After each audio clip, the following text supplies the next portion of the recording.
By WorldWire News, Global Affairs Desk introduction. In a historic and alarming revelation, Pakistani Prime Minister Shehbaz Sharif confirmed that India launched precision missile strikes on Pakistani military infrastructure, including the strategic Nur Khan Airbase near Islamabad. The strikes, part of India's Operation Sindoor, mark a significant escalation in the long-standing tensions between the two nuclear-armed neighbors. In Sharif's words, "The army chief woke me at 2:30 a.m. Missiles hit multiple sensitive locations. This development has profound implications, not only for India and Pakistan, but also for regional stability, global diplomacy, and the future of nuclear deterrence in South Asia." The strikes. What happened?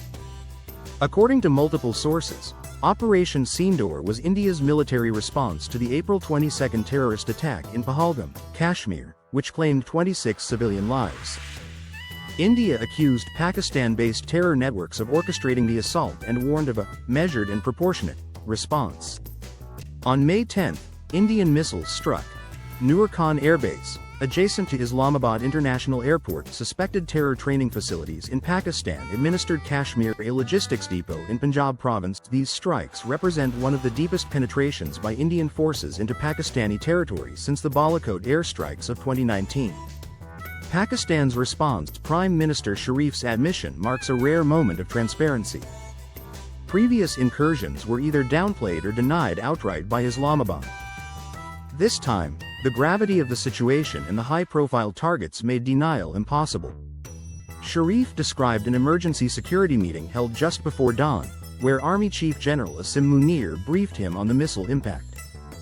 No immediate casualties have been reported by the Pakistani government, but unconfirmed sources suggest damage to infrastructure and loss of military equipment. Pakistan has not yet retaliated militarily but has placed its armed forces on high alert. Implications for India and Pakistan. 1. Red line crossed. India's attack on the Nur Khan Airbase is a symbolic and strategic escalation. Located near the capital, its targeting sends a message. India is prepared to strike high-value, high-risk targets if provoked by terrorism. For Pakistan, this raises existential questions about the credibility of its deterrence posture and the readiness of its missile defense systems. 2. Nuclear flashpoint risks rise. Both nations maintain second-strike nuclear capabilities. A direct attack on Pakistani soil, particularly one that targets military bases, increases the risk of miscalculation or rapid escalation in future conflicts. India's doctrine of strategic restraint is evolving into one of preemptive precision, potentially normalizing limited strikes, a dangerous trend. 3. Pakistan's international standing at risk. The acknowledgement of harboring or failing to dismantle terror networks undermines Pakistan's narrative of victimhood in global forums. International donors and strategic partners may reconsider their alliances if Islamabad appears complicit in cross-border terrorism. Global implications. 1. Regional instability. The Indian subcontinent is home to over 1.6 billion people. Any military conflict between India and Pakistan risks devastating humanitarian consequences, not just within the borders but across South Asia, with refugee spillovers, economic disruption, and proxy involvement from external powers. 2. Diplomatic scramble. The UK, US, and UN have already initiated behind-the-scenes diplomacy. British Foreign Secretary David Lammy and US Secretary of State Anthony Blinken are reportedly urging both countries to de-escalate and resume dialogue. However, these efforts are complicated by India's insistence that terrorism must be addressed before talks resume. 3. Impact on global trade and security alliances. China's position.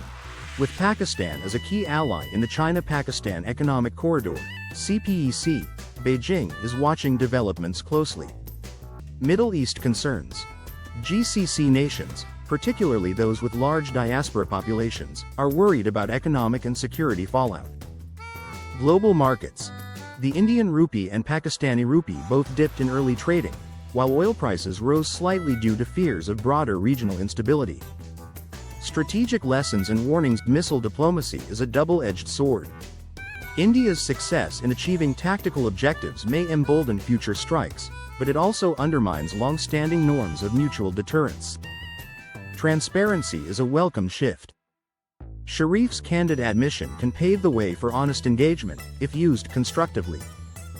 The role of non-state actors in state-to-state conflict cannot be underestimated. Until Pakistan aggressively tackles militancy within its borders, regional peace will remain elusive. Conclusion: the 2:30 a.m. wake-up call wasn't just for Prime Minister Sharif. It was a wake-up call for the world. South Asia's fragile peace is now perched on a razor's edge. As India asserts a more muscular military posture and Pakistan reevaluates its strategic calculations, the global community must act swiftly, not just to prevent war, but to foster long-term mechanisms for accountability, dialogue, and peace. The stakes have never been higher. The question is, will cooler heads prevail?